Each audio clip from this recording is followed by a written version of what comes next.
This is the Very Not Normal podcast with me, Frieda Vizel, and this is episode 12, Where Are Their Feelings? The title of this episode comes from a audio segment where someone calls out, Where are their feelings? Let me play it to you.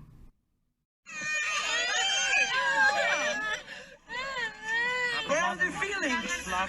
Where are the feelings? Everyone is going down. Might recognize a Hasidic accent, where are their feelings? And I was thinking about this expression for the last 2 or so days since I watched the video in which you heard this little small piece I pulled. And let me contextualize it. This is from a video on a Frontier flight where there were a lot of Orthodox Hasidic Jewish passengers, and unsurprisingly, many Jewish families travel with a lot of young children. In general, the world now is not a very child-friendly place. People are very uncomfortable with children. They get frustrated with children. Our attitude of raising a village is way, way out of vogue. And as anyone who has ever had young children knows from traveling, it is not a welcome sight. So just looking at that packed plane with so many children is unusual. I suppose from New York to Israel, it probably is a lot more common than to different destinations. And on that flight, in the very back, there was a large Hasidic family, a party that took up 2 rows of seats with young children. And in the video, we see the footage is filmed from the front, so all we see is a kerfuffle. We hear a lot of noise, and then the parties in the back, the Hasidic parties in the back, start to walk towards the front, and they are trying to deplane. What we hear pieced together from, for instance, the mother of a few young children. She clearly has a few young children as well as a baby that's in an infant seat, and she's 6 months pregnant, and she describes it this way. We're all sitting Hasidic Jews in the back, last 2 rows. The little kids wanted to eat, and they took off their masks for a few minutes, and they started making us eat. There's a lot of cross-talking, so this is the piece where we hear her talk clearly, and she says that the children removed their masks to eat.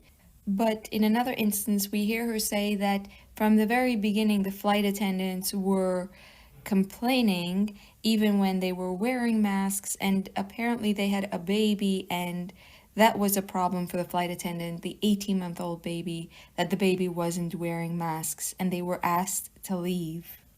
We also learn from various pieces of video footage that are circulating on the internet that the flight attendants were publicly rejoicing when they were able to compel the family of Hasidim to get up and leave the plane. I'll play for you some of the testimony from people who were on the plane that were not Hasidic as they recounted it afterwards. Okay, they were telling them they don't have masks, a family of 3, and I told them that was the first one in the back, and I saw them all coming on board with masks, and they started to scream at me I should sit down, and at the end they all high-fived each other, and I think they said we did it. They high-fived each other, and they said a job well done to those Jews. I was asking stewardess, I said, what's going on? Can we know something about the situation? She started to say, no, go sit down in your place. And they made a high five, and I saw that also. That them was making high five, that they achieved whatever they did to throwing them from the airplane. So what happens next in the saga is, as this couple is deplaning, they meet a whole other party of Hasidim, and I don't know if they are relatives, and the Hasidim in the front who are filming things are starting to urge the family that's deplaning to not deplane. Don't go down. Why are you going? You shouldn't be going. Don't go. Stay. And a whole scene erupts where everyone is screaming and the children are crying, and it's very noisy. And you can hear that the woman who was walking first with her baby who was deplaning was terrified. She says multiple times, "Ich hab moide, Tati, ich hab moide. I want to go off. I'm scared. I'm scared. Dad, I want to go off." She is very scared. She just wants to get out of the situation. But a lot of people are telling her, don't give in, stay. And ultimately, there's some marshal at the door who she walks up to, and she explains to him the following. I'm pregnant 6 months. I had contractions yesterday. He's a 50 months old. I was wearing my mask till my nose the entire time. I just want to tell you, I was wearing my mask. It's very hard to make out what she's saying. I hope you can hear it. I had to try to tweak the audio a little bit to take out some of the background noise, but in case you can't, she's saying that she is 6 months pregnant, that she had contractions the day earlier, that she has a 50-month-old, and that she was wearing her mask on her nose the entire time, full mask, and she's almost pleading, "See, I was good, I was behaving." And he is stone cold. He is a shrug. "I can't help you. I'm just here following orders. Off with you, off the plane," and she leaves. I suggest you go check out whatever amateur footage there is. After this is when, for some reason, the entire plane, all the passengers, are booted off. And here, in a cacophony of so many babies crying and parents saying, "Schäfele, sweetheart, we're gonna have pizza," trying to console panicked children, we hear someone scream, "Where are their feelings? Where are their feelings?" And then for some reason, everyone gets off. Where are the feelings? Where are the feelings? Everyone is going down. Everyone is going down. As I watched this Hasidic man scream, "Where are their feelings? Where are their feelings?" I found myself in tears because, yes, where are your feelings? Where are the feelings of the bureaucrat who stands there and tells a pregnant woman who has just poured out her intimate life, who has just tried to defend herself for having properly followed the absolutely unimaginable just a year ago decree that we all plaster a cover on the full lower half of our faces, and who then goes and nothing. I am not at all moved. I don't care. None of it has anything to do with me. I am just executing functions. Where are their feelings? The expression "have some feeling" is really, I think, a mistranslation from Yiddish, hab a bissel Mitgefühl, which is, Mitgefühl is actually empathy, and we have the expression "have some empathy." And "have some empathy" is the most tired, trotted out, abused phrase that one can ever use by now in the English lexicon.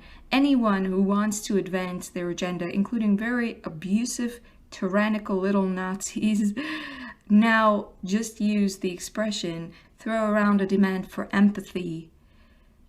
Empathy, Mitgefühl, or feeling, I feel such an absence of it. I will tell you honestly, I watched this video clip and I saw people who are not Hasidic stand up and defend the right of a young mother pregnant with young children to not be abused, and I cried because, by God, we have a world that has become, where are our feelings? There is a hardening of hearts, a lack of empathy, because I think, do we know what empathy is? Is empathy anything anymore? When anyone can demand, "You must have empathy for me no matter the cost," at anything else? Here's what empathy means to me.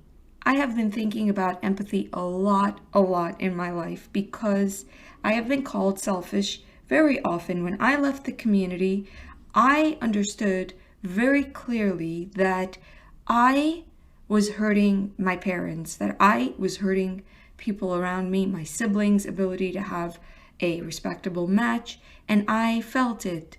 I felt their pain, but no one felt my pain, and no one understood where I came from, the empathy was entirely one-sided.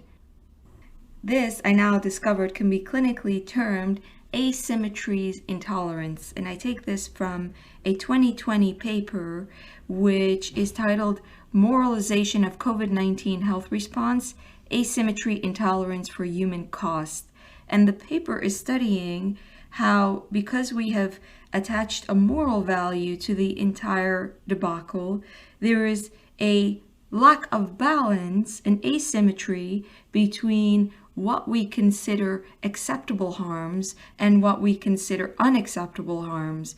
The harm from COVID, we get our knickers all tied up in knots, but for the harm of the traumatizing young children by booting them off a plane and forcing them to cover their mouths the entire duration, we think is wholly acceptable. We simply do not accept that there is a right for anyone to feel the pain of masking, and we think that if anyone does feel the pain of masking, then it is their moral responsibility to suppress, repress, or to deny that pain as a moral sacrifice, as a selflessness, while those who feel pain because of COVID-19, they are able to embrace it and to feel it and to dwell on it and to demand other people do things for them in order to mitigate the pain. So the ultimate finding, the conclusions of that paper is,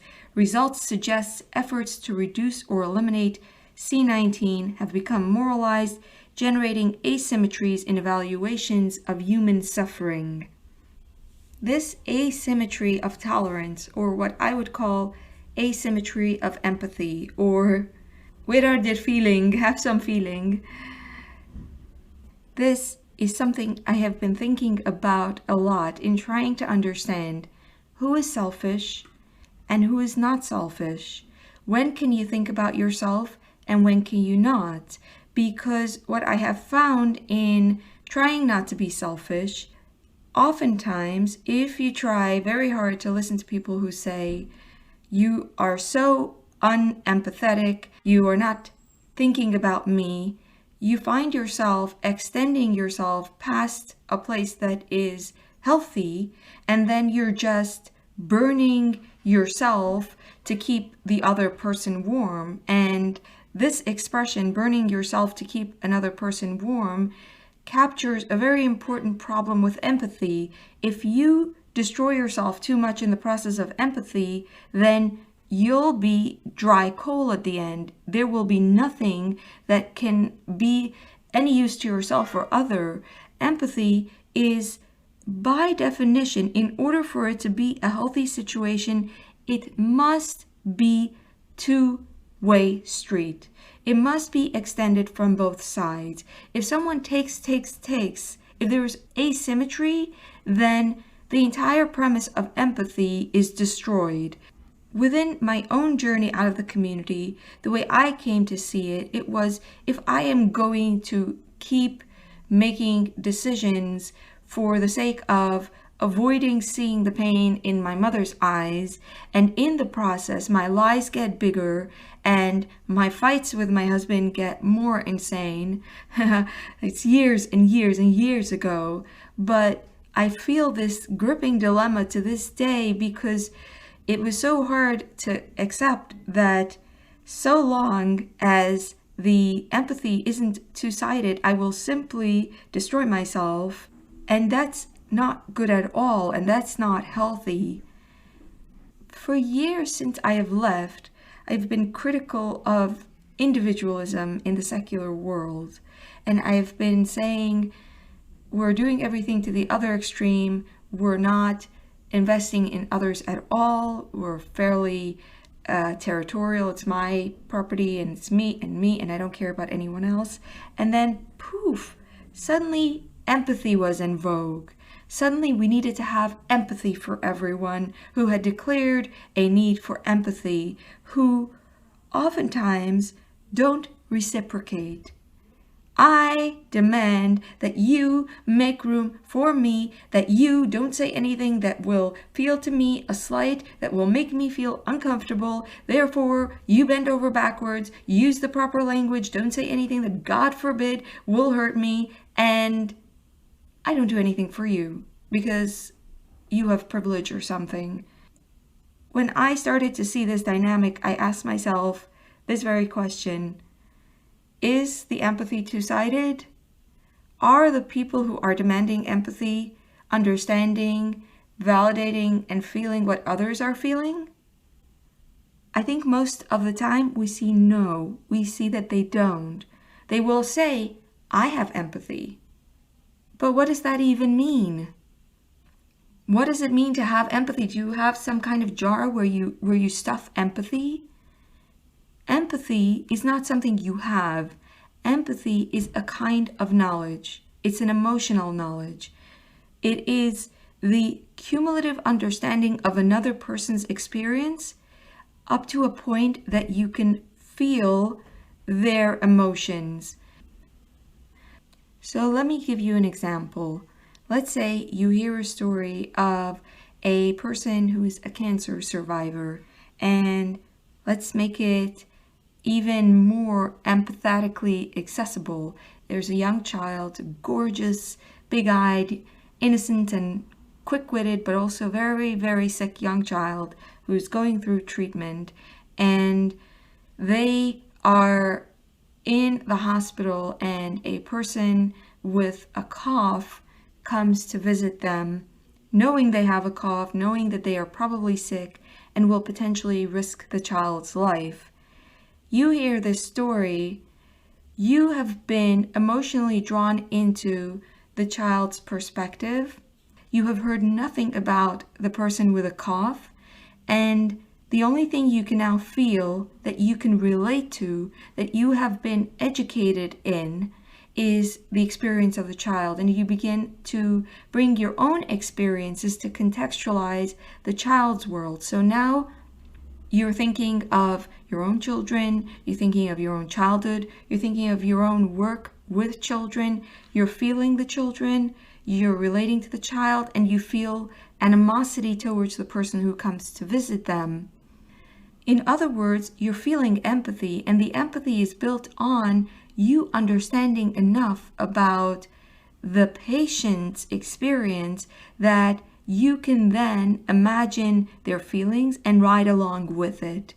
But if I told you a story the other way around, if I told you a story of a person who had overcome very, very difficult illnesses and who had taken upon themselves to go through the hospital every day and visit patients and leave them a little gift and their family a little gift, let's say substantial money, and that this person, let's add, is a Holocaust survivor who lost a lot of family members.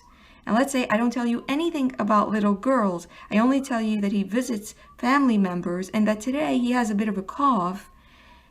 You would not feel the same anger at all, because now you're extending your personal projection of emotion to the other party. So empathy is not a matter of simply having, oh, I'm going to go take some from the bowl, I'll have it. Rather, it's a process of education, of understanding what other people are experiencing.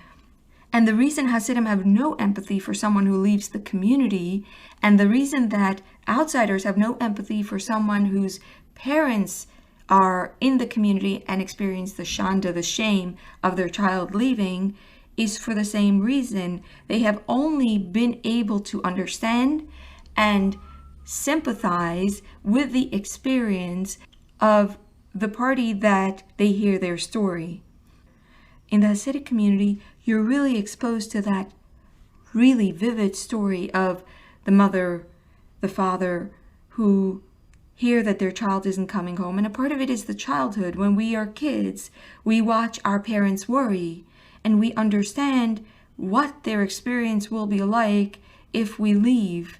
We understand how they're going to wait for us to come home, how they're going to hear rumors, and all of this creates a very vivid empathy On the other hand, if you're on the outside, you know none of that, but you really understand from personal experience the battle to assert yourself in the face of parents who don't want to accept that you're an individual in your own right and you need to do what makes sense to you, and that they simply cannot force you to come out as they want you to come out, which is, of course, the universal parenting mistake. We want our kids to look like what we had decided they should look like, and the universal children's battle is to insist on our right to individualize, to come into adulthood in a way that is us.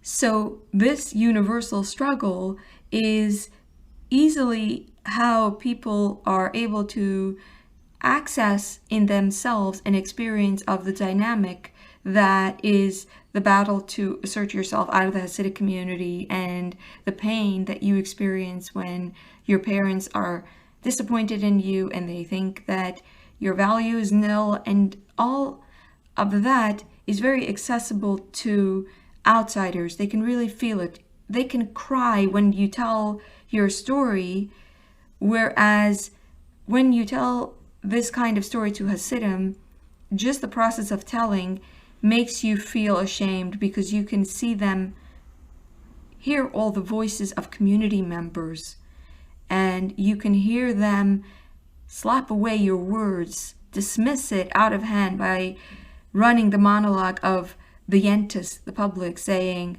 crazy person, Meshiga. On this video clip, we heard repeatedly, nicht normal, not normal.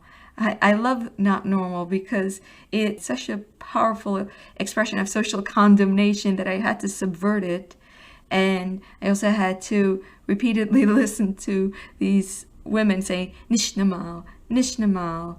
This is the powerful counter answer that creates a block to establishing empathy for those who try to assert independence or self-actualization from the community.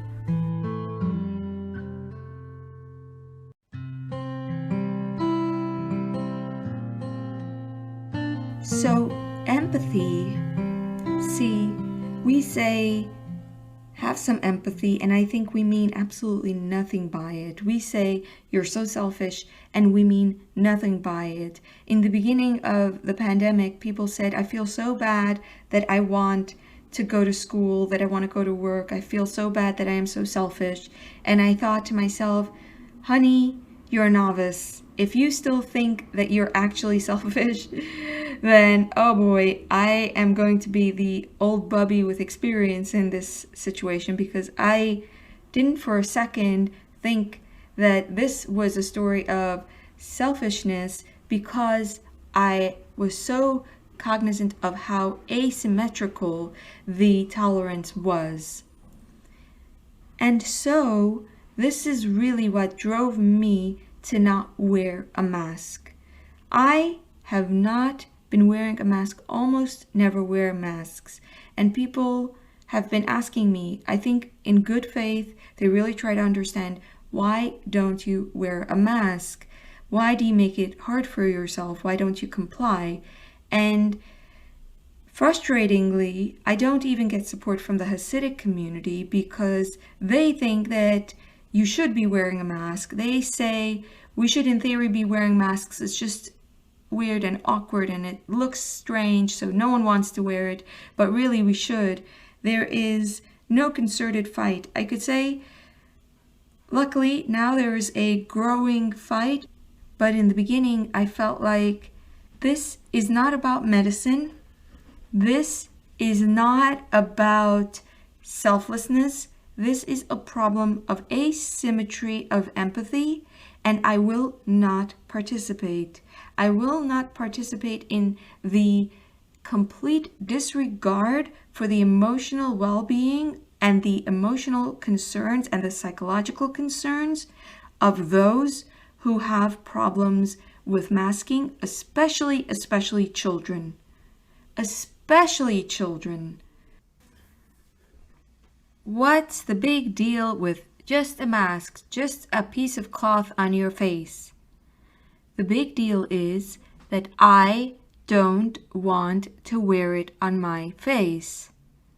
The big deal is that being forced to put something on my face when I don't want to, when it doesn't make sense to me, and not being allowed onto the train, in the grocery, and in the laundromat, or pretty much any other establishment without it, causes me distress.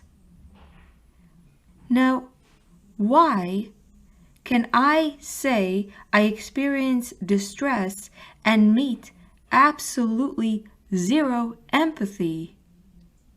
Why, when I say that I'm in pain, do you think it's trivial? Why, when I say I'm in distress, is the default response, well, in context of more important things, this isn't important? Why doesn't it resonate to you that for me, sitting on the train and being filmed, for me, just an hour ago at the laundromat, being told to leave because I wasn't wearing a mask, being stared at by 3 people who none of them would say anything and stand up for me, walking out and feeling like I was too weak, like I wasn't assertive enough, ashamed, isolated? Why do you feel nothing when I describe this? Because there is absolutely no way you can understand my experience when we have layered the entire subject with tons, heaps of prejudice, propaganda, and social pressure, so that your natural primal scream of have some feeling, don't humiliate a person because they don't want to strap something on to have their face, has been smothered. The public's innate feeling for caring, that natural, raw, unsophisticated, and unpretentious kindness is not there because we have closed our hearts. We are not listening. We don't care if there is an asymmetry of empathy. In fact, it only makes things simpler because this way you can be the good guy easily. I just read today a very popular, very much liked tweet by someone saying, I'm terrified of going out without a mask because I will be mistaken for a Republican.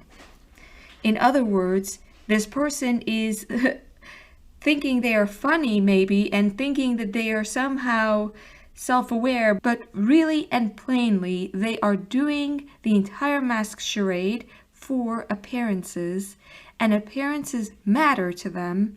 The psychological dynamics, our social context matter. It matters to them, yet when I express that same experience, they can't access any relatable feeling because it's been so propagandized.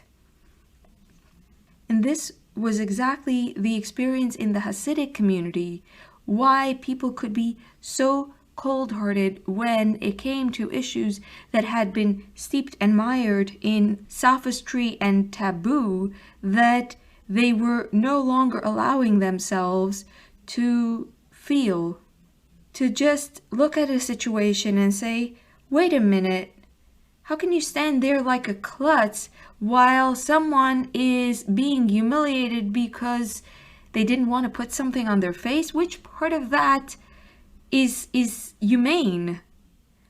See, I never thought that wearing masks is benign. I also never thought of masks in terms of health. My neighbor told me that she wears a mask in order to protect people of color because they are worse affected by COVID-19, not because she's afraid of it.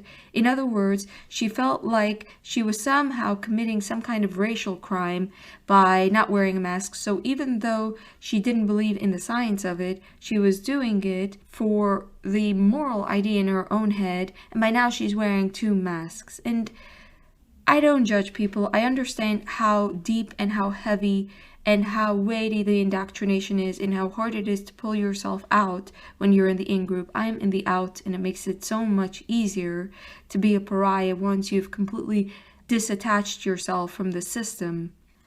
But I think that I'm not alone in not thinking this is about something besides health. I only think that I openly admit that for me, masks are not at all about health. For me, masks are about the psychology of forcing people or manipulating people or coaxing people into doing something to their own body that they would not otherwise do. And the effect of that, I know well from having shaved my head.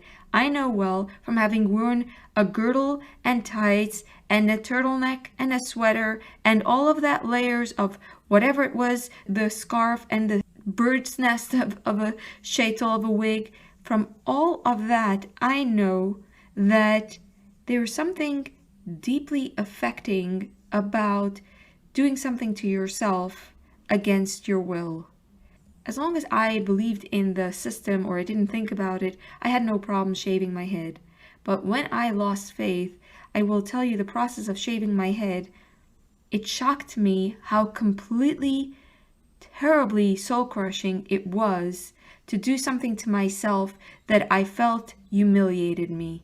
And I came to really appreciate through my journey the importance of not hyper-rationalizing and understanding that you're only so much the owner of your body, and your body will process experiences that are shocking and that are difficult and that are dehumanizing or that crush your natural needs.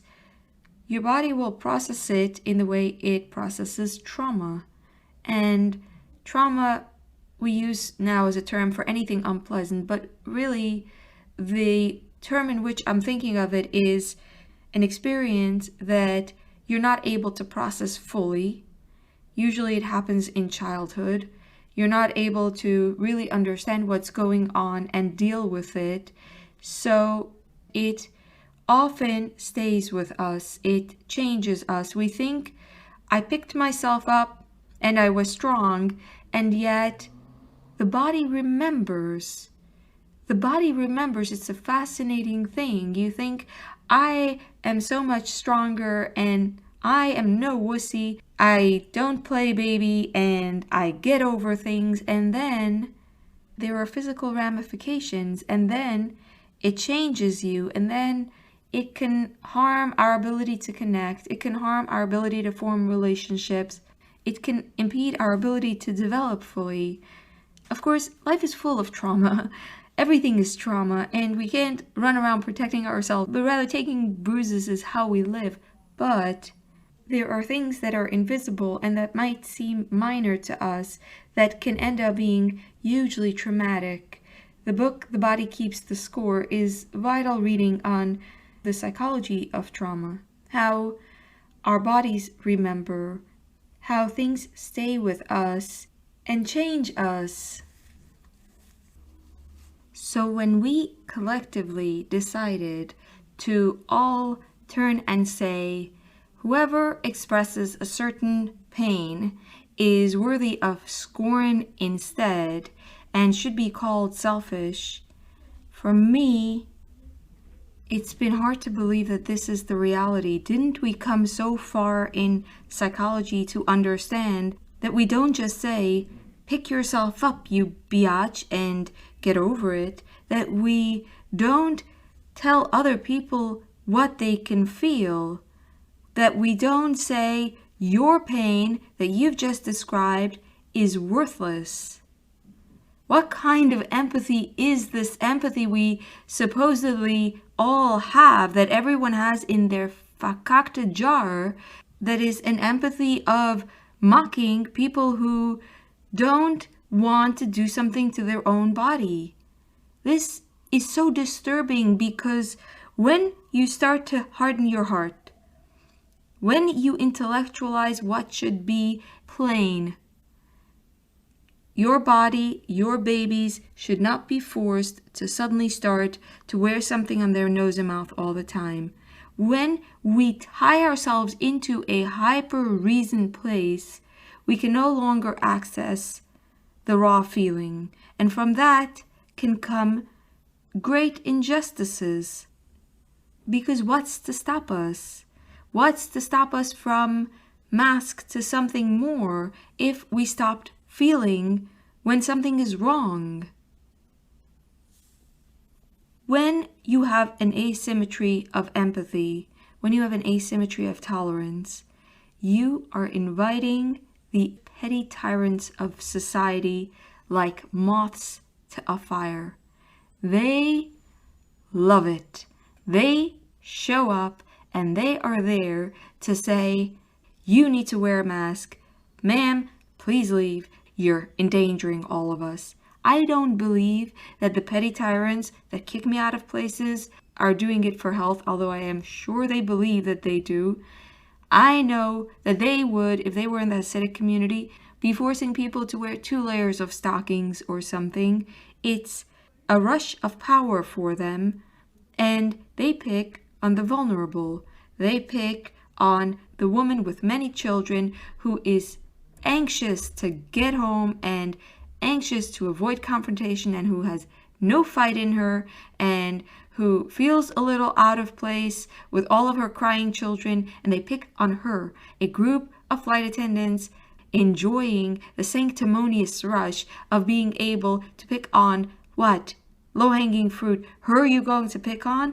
But because they have the moral facade to hide behind, of course they do. And the rest of the people, the public, what does the public do? The public does nothing because they take the path of least resistance. Look at all of these people on the plane. They're all sitting there. You could hear later that people are frustrated. I can tell you that I know a lot of people who are quietly extremely distraught about just the out of control animosity that is being bred in the current climate. But they do nothing because who wants to stand up to the petty tyrants? Who wants to be next? Who wants to potentially destroy their own reputation to end up in the next viral video? The Hasidim there are all very vocal because they have each other in their own community when it comes to issues that are similarly poisoned in the toxic brew of the power hungry. When it comes to things that are controversial there, they don't speak up. And they don't speak up because everyone is afraid. And when everyone is afraid and petty tyrants rule, what could possibly go wrong? How could I possibly do a part in that to legitimize? I was a lot more compliant on my first go when I was leaving the Hasidic community, but now I'm a veteran of this shitty business and I don't want to even start taking the path of least resistance because my compliance is permission to crush and to numb the empathy of the public, to make people so afraid and so confused until they have no way to access their feelings. Where are their feelings? They have been numbed, anesthetized by the poison of propaganda. I miss kindness. I miss just the random and open and simple generosity that I once experienced everywhere.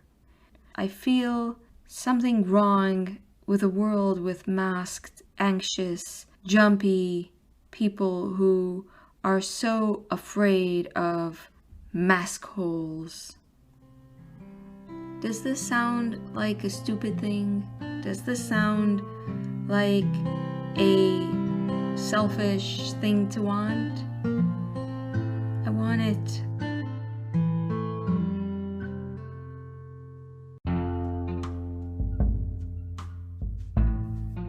I hope you enjoyed this episode of the Very Not Normal podcast with me, Frieda Vizel. If you liked it, please consider spreading the word, liking, subscribing, sharing. You can also leave me feedback by going to my anchor.fm page. There is a link in the episode description of how to get to it. I'm also including in the episode description links to other sources I'm mentioning in the podcast so you can do your further deep dives. If you would like to, you can also check out my other work at friedavizel.com. Thanks for listening. Bye-bye.